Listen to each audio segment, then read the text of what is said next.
Hello everyone, how are you doing? This is MD Tech here with another quick tutorial. In today's tutorial I'm going to show you guys how to resolve if you're getting an issue that you're unable to preview a Word or Excel attachment in Outlook. So if you're receiving a mail message and it says that the file cannot be previewed because of an error, this tutorial should hopefully be able to address the problem without too much of a hassle. One thing I would take note of is make sure that it is an actual Word document so that the sender did not maybe send a picture and saved it as the wrong file format type. So that's one thing, as well as compatibility issues. So make sure they're running a modern version of the Microsoft Office suite and it's a .doc, not an older file extension type for the Microsoft Office product line. So that's always a possibility too. You might actually have to change that. But for most people, hopefully this should be able to resolve the problem without too much of a hassle here.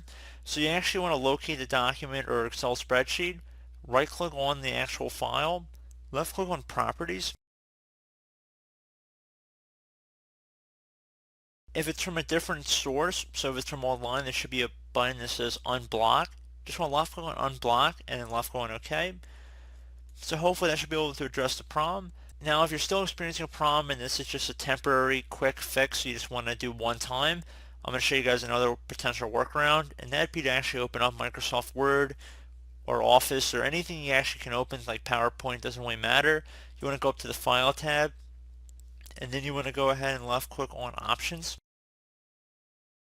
Down at the bottom, left click on Trust Center, left click on Trust Center Settings over on the right side, left click on Protected View, and now I would temporarily consider disabling these, so all three of them here, the Protected View, and then just click on OK.